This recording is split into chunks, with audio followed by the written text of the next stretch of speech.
बिस्मिल्लाहिर्रहमानिर्रहीम एंड अस्सलाम वालेकुम to all of you dear students.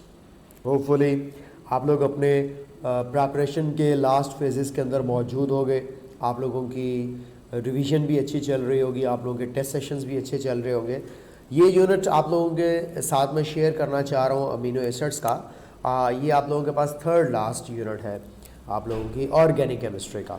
तो आइए ज़रा इसकी डिस्कशन से पहले मैं इसका थोड़ा सा कोर्स आउटलाइन जो है वो आपके साथ शेयर कर लूँ।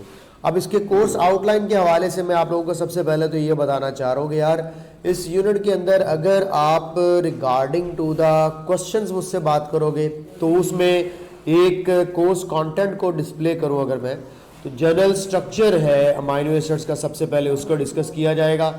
और मतलब हम लोग इसमें इसके स्ट्रक्चर के अंदर अल्काइल ग्रुप की बेस पर स्ट्रक्चर देखेंगे, इसके अंदर अल्फ़ा कार्बन, बीटा हाइड्रोजन वगैरह इन सारी चीज़ों के हवाले से बात करेंगे। और nature of the alkyl group की बेस पर क्लासिफिकेशन है, इसके हवाले से पेपर में क्वेश्चन आएगा। ज़्वीटर से रिलेटेड काफ़ी दफ़ा क्वेश्चन आ चुका है, इसका स्ट्रक्चर कैसे होता है, ये सब कुछ इसके बारे में थोड़ी सी बातचीत होगी। Acid base properties of amino acids क्या है, यानी कि इनका एसिडिक करैक्टर और बेसिक करैक्टर कब शो होता है, और एंड पे पेप्टाइड बॉन्ड फॉर्मेशन कैसे होती है। ये हमारे पास कोर्स कंटेंट है आप लोगों के इस टॉपिक के हवाले से। तो अगर मैं पहले वीडियो लेक्चर को समराइज़ करूं तो मैं थोड़ा इंट्रो ऑफ अमाइनो एसिड्स आप लोगों को देना चाहिए। बायोलॉजी के अंदर आप लोगों ने ढेर सारा ये पढ़ा हुआ, बायोलॉजी पीपल, आप लोगों को अमीनो एसिड्स पढ़ाना बिल्कुल उस तरह जिस तरह वो क्या कहते हैं कि सूरज को चिराग दिखाने वाली बात है। आप लोगों ने बहुत कुछ इसके बारे में पढ़ा हुआ, लेकिन आज आप इसके बारे में और बहुत कुछ पढ़ेंगे, बट केमिस्ट्री के हवाले से। पहले आप अगर बायोलॉजी के हवाले से पढ़ चुके हो तो अभी आप केमिस्ट्री के हवाले से पढ़ेंगे। ये ऑर्गेनिक कंपाउंड्स होते हैं। सबसे पहली बात तो ये है, इनमें दो फंक्शनल ग्रुप्स होते हैं, अमाइनो एंड कार्बोक्सिलिक, यानी कि बाई फंक्शनल ग्रुप कंपाउंड्स होते हैं और ये अमीनो एसिड्स कहलाते हैं। कोई आपसे पूछे इनमें से पेरेंट फंक्शनल ग्रुप कौन सा और सब्सटीट्यूएंट कौन सा, तो डेफिनेटली अमाइनो जो है वो एज ए सब्सटीट्यूएंट होगा और कार्बोक्सिलिक जो है वो as a parent functional group होगा। तो एक पेरेंट फंक्शनल ग्रुप है और एक सब्सटीट्यूएंट है। का जो जनरल फार्मूला है वो आपके सामने देखिए रिप्रेजेंट किया गया है कि RNH2H और COOH। अब होता क्या है कि अमाइनो एसिड्स की जो टाइप्स डिफ्रेंशिएट करती है वो इस अल्काइल ग्रुप की बेस पर होती है, जो कि साइड चेन भी होती है। क्या होती है? Side chain. ये अल्काइल ग्रुप होता है साइड चेन। और बेटे मैं एक जगह पे पढ़ रहा था, इसको back bone of amino acids भी कहा जाता है, back bone of amino acids. क्योंकि अगर टाइप अमाइनो एसिड्स की चेंज होती है तो इसी अल्काइल ग्रुप की बेस पर होती है। और इस अल्काइल ग्रुप की बेस पर अमीनो एसिड्स जो है वो 20 टाइप्स के डिवाइड किए जाते हैं। अल्फ़ा अमीनो एसिड्स की बात कर रहा हूँ, तो अल्फ़ा अमीनो एसिड्स जो है वो हमारे पास इस बेस पर तकरीबन जो है वो 20 टाइप्स के होते हैं। बाकी ये कार्बोक्सिलिक ग्रुप पड़ा हुआ है और ये कौन सा पड़ा हुआ है? Amino group. इसका मतलब क्या हुआ, कोई आपसे पूछे कि ये जो अल्फ़ा कार्बन है फंक्शनल ग्रुप के साथ अटैच, पहली कार्बन जिसको हम अल्फ़ा कार्बन कहते हैं, अल्फ़ा कार्बन के साथ टोटल कितने एटम्स या ग्रुप्स अटैच हैं, तो आपका आंसर होगा 4। उनमें से 3 ग्रुप्स के नेम अगर आपसे पूछे जाए तो एक साइड चेन होगी यानी कि अल्काइल ग्रुप, एक होगा कार्बोक्सिलिक ग्रुप और एक होगा अमाइनो ग्रुप, यानी कि टोटल 2 फंक्शनल ग्रुप्स हैं और एक अल्काइल ग्रुप के तौर पर, और साथ में एक हाइड्रोजन मौजूद है, यानी कि ये रही आपके पास अल्फ़ा हाइड्रोजन। तो कोई आपसे पूछे कि how many alpha hydrogen are present in amino acids, तो आपका आंसर होगा 1 अल्फ़ा हाइड्रोजन, 1 अल्फ़ा हाइड्रोजन।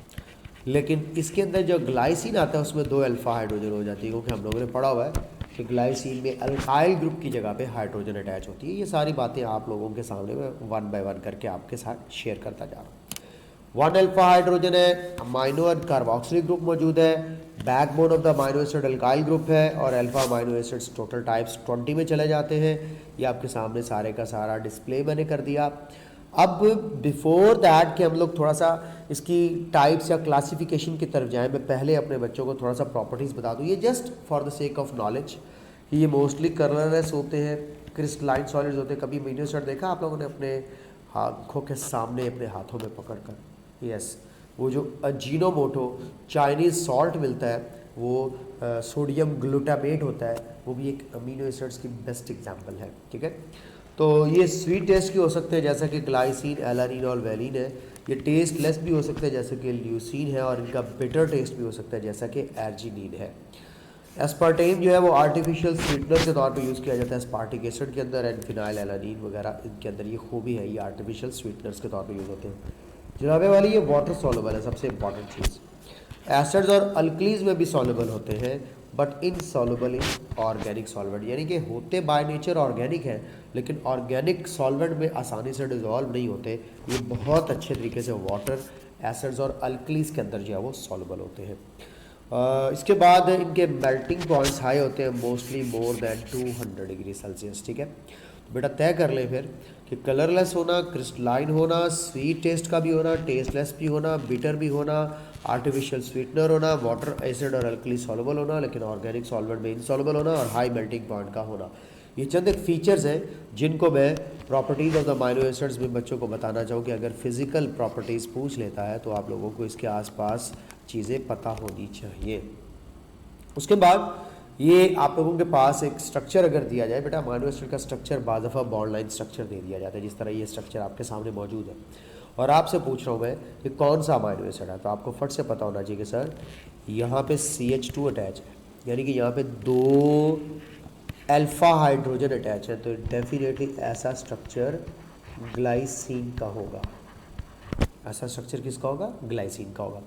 ये जो शुरू वाले अमीनो एसिड्स हैं इनके नॉमेनक्लेचर्स वगैरह भी आप लोगों को साथ साथ बताता चला जाता हूँ, ताकि आप लोग इसके कॉमन नेम तो पता ही है आपको, IUPAC नेम्स भी आपके जहन में होने चाहिए।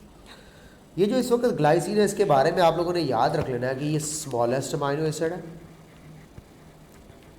ये स्वीटेस्ट अमीनो एसिड है अमंग ऑल, और इसके अलावा ये क्यूटेस्ट भी है। ठीक है, तो स्मॉलेस्ट, सिंपलेस्ट, स्वीटेस्ट और क्यूटेस्ट जो है ये अमीनो एसिड जो है वो ग्लाइसिन होता है। इस ग्लाइसिन के बारे में याद रख लीजिएगा, different from all other amino acids, different from all other amino acids, तमाम अमीनो एसिड से डिफरेंट होगा। कोई आपसे पूछे क्यों डिफरेंट होगा, तो इसके डिफरेंट होने की रीज़न भी आप लोगों को बता दूं। एक तो इसमें हमारे पास नो R ग्रुप, दूसरे नंबर पर इसमें हमारे पास 2 अल्फा हाइड्रोजन एटम्स हैं। किसी और अमीनो एसिड में ऐसा नहीं है, 2 अल्फा हाइड्रोजन एटम्स हैं। ठीक है, 2 alkyl group, 2 alpha hydrogen atom, और तीसरे नंबर पर हम लोग कहते हैं कि ये अकेला only optically inactive amino acid, यानी कि ये वो अमीनो एसिड है, ऑप्टिकली इनएक्टिव का मतलब है जिसमें नो कायरल कार्बन या नो कायरल सेंटर, इसमें कायरल कार्बन मौजूद नहीं होती, यानी कि ग्लाइसिन के अंदर कोई कायरल कार्बन मौजूद नहीं होती। उसकी वजह से हम लोग कहते हैं ये ऑप्टिकली इनएक्टिव है। ऑप्टिकली इनएक्टिव का मतलब याद रख लीजिएगा, जब प्लेन पोलराइज्ड मोनोक्रोमेटिक लाइट को फॉल करवाया जाएगा, तो प्लेन पोलराइज्ड मोनोक्रोमेटिक लाइट को जब फॉल करवाया जाता है तो अगर तो कायरल सेंटर मौजूद हो, व्हाट इज कायरल सेंटर? एक ऐसा सेंटर जो 4 डिफरेंट ग्रुप्स के साथ अटैच हो। और बेटा ये देखिएगा, अगर यहाँ पे अल्काइल ग्रुप लगा दूँ, हाइड्रोजन लगा दूँ, कार्बोक्सिलिक ग्रुप लगा दूँ और अमाइनो ग्रुप लगा दूँ, तो इसमें ये जो कार्बन है ये 4 डिफरेंट ग्रुप्स के साथ अटैच होने की बेस पर ये अल्फा कार्बन कहलाएगी और इसके ऊपर स्टार लगा होता है।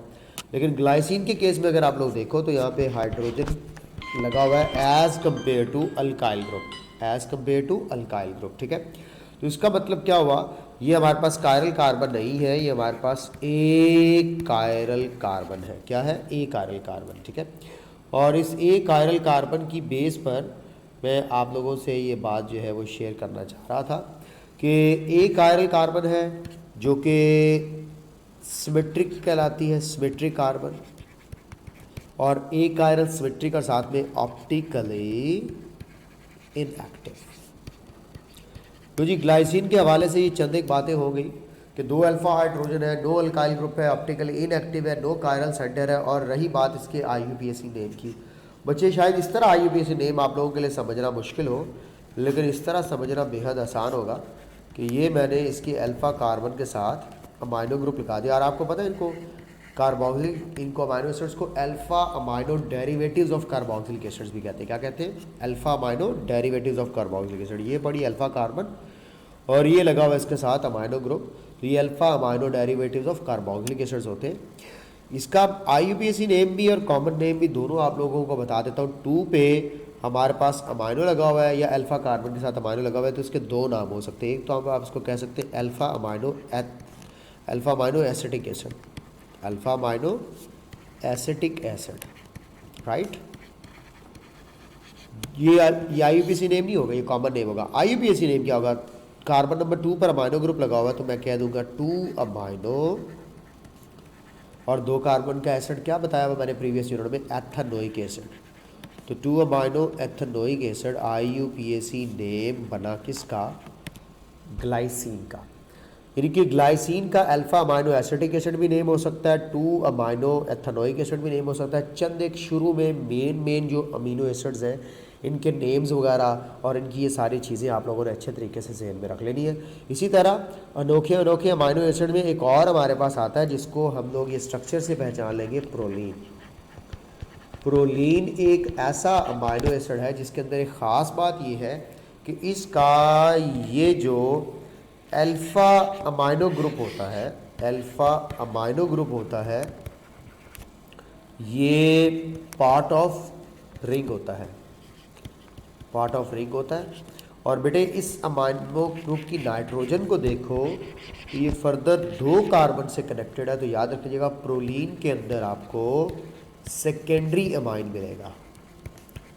प्रोलीन के अंदर आपको क्या मिलेगा? Secondary amine.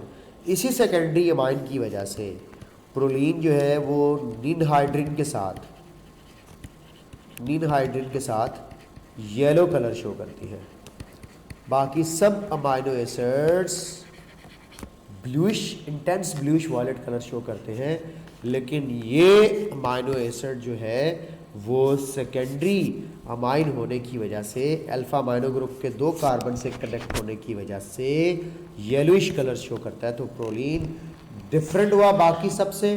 प्रोलीन के डिफरेंट होने की मैंने आपको 2 रीजंस बताई हैं। सबसे पहली रीज़न बताई है कि अल्फ़ा अमाइनो रिंग में होता है, alpha amino group is in ring.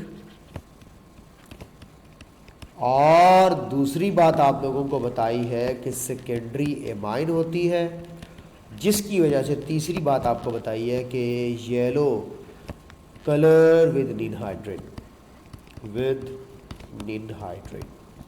तो ये कोई आप लोगों के लिए बात याद करना मुश्किल काम नहीं है।